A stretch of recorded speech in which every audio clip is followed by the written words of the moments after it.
and welcome to a fresh episode of Platypod Perspectives, where we show an amazing image and then we talk to the incredible artist behind the image and find out how the heck did they create this thing? It's an amazing, amazing shot. And what do you need to know for you to replicate it? The artist this time around is Jesse Feyereisen. Jesse, thank you so much for joining us. Hey, Larry. Good to be here. Thanks for having me. And so this image is, you do a lot of toy photography. And I think that kind of, for some people who aren't into it, just phrasing it as toy photography kind of takes it down a notch from what it really deserves. It is amazing, detailed, thoughtful product photography to a degree, don't you think? Absolutely. Yeah, it is actually a blend of macro photography, product photography, automotive photography, aviation, portrait. I really kind of pull from all those different genres when I'm doing toy or miniature photography and take the things that I've learned from those other genres and pool them all together into this toy photography and kind of use the education I've learned from all sorts of different places. Well, let's talk a little bit about this image because this Sure. is an amazing image. And it's got this Thank you. beautiful low red glow on the front and a halo in the background and just an incredible shot. So what went into capturing that image? Yeah, so for this image, I was asked by my friends at Platypod to kind of try using the new influencer Smart Start kit. So I wanted to try to come up with a way that if you're new getting into this game, you maybe just have your phone with you, you don't have a big fancy camera yet. I wanted to kind of see what I could do with just a phone and a couple pieces of gear from Platypod, a really quick setup. And so I used the Platypod Extreme, the Platypod handle, and the new Platypod grip to hold my phone. So using just two lights, used two tube lights, LED RGB powered lights, a black backdrop, a bounce card, kind of set this little scene up with this 12-inch Darth Vader figure that I got as a gift from my lovely wife several years ago. That actually, this figure is kind of what helped kick off this entire toy photography hobby of mine. Just set it up on a tabletop and used my phone to capture the image. And it was really kind of a quick and basic setup, actually, with, it was made so quick and easy with the Platypod gear that just boom. Not even a lot of post-processing involved in this one either. Well, now you post on the Platypod Facebook users group, and I see a lot of images there. Yeah. And I see your images in my Facebook stream just generally. How often do you do product photography, or rather the toy photography? How often do you do this, and what do you put into it to get the images that you're after?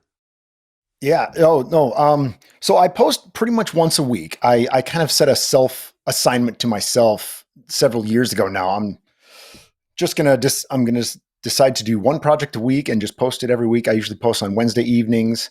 And I've really stuck to my guns on that. I have a pretty good streak going. I think I missed 2 weeks, and one happened to be when I was on Kelby One, the grid one, about a year or so ago, last April. And then another week I missed was Thanksgiving week when we also bought our house. So that was a very busy week. But otherwise, I've been very consistent. Every week, every Wednesday, I do a photography project. I post it. I'm usually shooting this stuff on weekends or evenings. And I have a whole collection of images that are unreleased.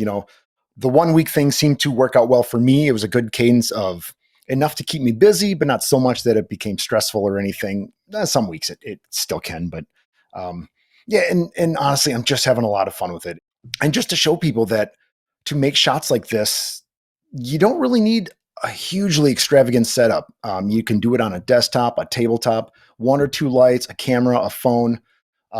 Just go to your hobby store, get a couple of pieces of foam core for bounce cards, white and black. It's pretty accessible. It's a great way to get hooked on photography, get your kids hooked on photography if you like. It's just a lot of fun. It really is. I'm really excited about this image because it uses the Influencer Smart Start kit, and that means it's iPhone or smartphone photography, which means it's accessible to just about everybody out there, and it's pretty straightforward. Let's talk a little bit about post-processing. Did you have to do a lot in post? This one didn't actually require a lot of post-processing. I got it mostly right in camera with a couple of lights. My post-processing was just basic adjustments, just hue and saturation, a little sharpness here, adjusting the shadows and the highlights a little bit. So actually not a whole lot of post-processing. If you are not into post-processing or you haven't gone down that avenue yet, you can still get really great stuff. You really can. Any special settings on the smartphone camera itself?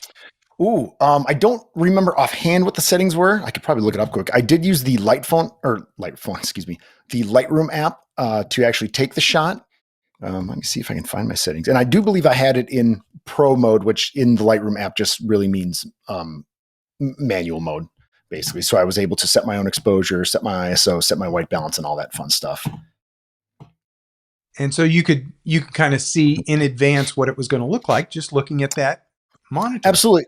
Absolutely. That's, the great thing about phone photography and new mirrorless cameras, you can see in a live view, what you see is what you get. So I have a blue background light, I can adjust the brightness up and down to see live on the phone what I'm getting.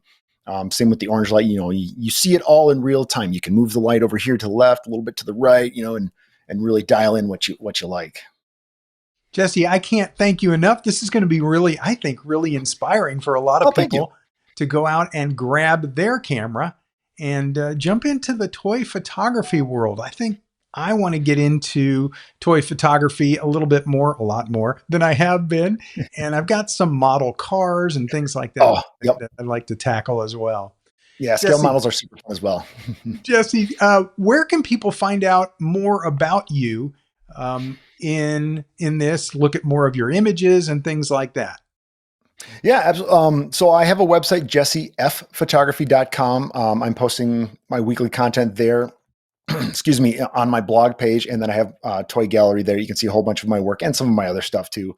Otherwise, you can just Google me. You can find me on just about any social media channel. I'm posting weekly on Facebook and Instagram mainly. A little bit of TikTok, a little bit of what else is out there? Threads. All your LinkedIn, all your major social media channels.